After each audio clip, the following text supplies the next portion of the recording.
শহরের ব্যস্ত জীবন থেকে একটু বিরতি নিতে চাইলেই আমরা খুঁজে ফিরি সবুজ আর অরণ্যর মাঝে প্রশান্তির ছায়া। এই ছোট্ট জীবনে বারবার কেন জানি বোরিং হয়ে যায়, আর অবশেষে নিজেকে একটুখানি হ্যাপি করতেই চলে আসি এই রকমের শান্ত পরিবেশে। শহরের সব কোলাহল রেখে এখানে এসে নিজেকে একটু টাইম দিলেই আবার আগের মতো শান্তি খুঁজে পাই। বলছিলাম খুলনা অরণ্য ইকো পার্কের কথা, যেখানে প্রকৃতি, আধুনিকতা আর শান্ত পরিবেশ একসঙ্গে মিলে গেছে। আচ্ছা, আপনাকে দুইটার যে কোনো একটা জায়গা সিলেক্ট করতে যদি বলা হয় তাহলে আপনি কোনটা সিলেক্ট করবেন? শহরের কোলাহলে ব্যস্ত শহর নাকি প্রকৃতির শান্ত পরিবেশ? আমি তো বরাবরই প্রকৃতি সিলেক্ট করব, কারণ আমি প্রকৃতির সবুজে ঘেরা পরিবেশে বারবারই হারিয়ে যাই। ভিডিওটা রোজার 2 দিন আগে করা, আর সেদিন হুট করেই সকালে প্ল্যান হয় কাছে কোথাও থেকে একটু ঘুরে আসি। যেই ভাবনা সেই কাজ, সকাল 11টায় রেডি হয়ে সোজা চলে আসছে অরণ্য ইকো গার্ডেন। আমি যেহেতু টুকটাক ভ্লগ ভিডিও করি, তাই ভাবলাম এখানকার কিছু ছোট ছোট ভিডিও ফুটেজ আপনাদের সাথেও শেয়ার করা যাক। আর অনেক আপুই তো খুলনার মধ্যে একটু কাছাকাছি সুন্দর সুন্দর জায়গা ঘুরতে পছন্দ করে,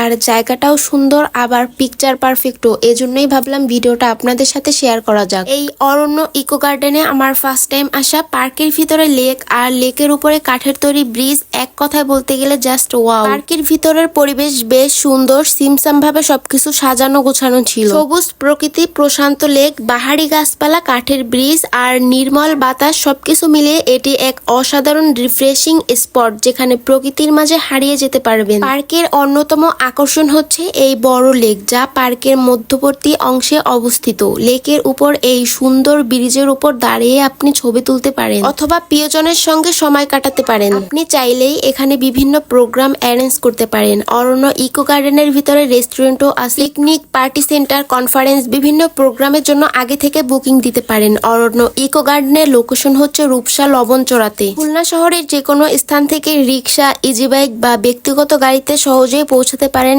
এই অরণ্য ইকো গার্ডেনে। রূপসা ব্রিজ বাইপাস সড়কের পাশেই এটি অবস্থিত। আমার কাছে ভ্রমণ করতে অনেক ভালো লাগে। আমাকে যদি সারাদিন বলা হয় ঘুরতে, আমি রাজি আছি। বিশ্বাস করেন, আমি এতটুকু ক্লান্ত হব না। জীবনে অনেক বড় ইচ্ছা এই পৃথিবীর অনেক সুন্দর সুন্দর জায়গা ঘুরে দেখার। জানি না কখনো পূরণ হবে কিনা, বাট ইচ্ছা আর পরিশ্রম করলে একদিন সব সম্ভব। আমি বিশ্বাস করি একদিন সবকিছুই হবে, কারণ মানুষ ছোট থেকেই বড় হয়। পার্কের ভিতর ঘুরতে ঘুরতে এইখানে এই হরিণগুলোর সাথে দেখা হয়ে গেছে। খোলামেলা পরিবেশ, বসার জায়গা, ছোটদের খেলার ব্যবস্থা সবকিছুই উপভোগ করতে পারবেন। সকাল 10টা থেকে রাত 10টা পর্যন্ত অরণ্য ইকো গার্ডেন ওপেন থাকে। প্রকৃতির এই অনন্য সৌন্দর্য, দারুণ অভিজ্ঞতা সবকিছু মিলিয়ে অরণ্য ইকো গার্ডেন একদম পারফেক্ট ডেস্টিনেশন। যদি আপনিও এখানে ঘুরে আসেন তাহলে কমেন্টে আপনার অভিজ্ঞতা শেয়ার করতে ভুলবেন না। দেখা হবে নতুন এক্সপ্লোরেশনের সঙ্গে। ততদিন ভালো থাকুন, সুস্থ থাকুন আর ঘুরে বেড়ান মন খুলে। আল্লাহ হাফেজ।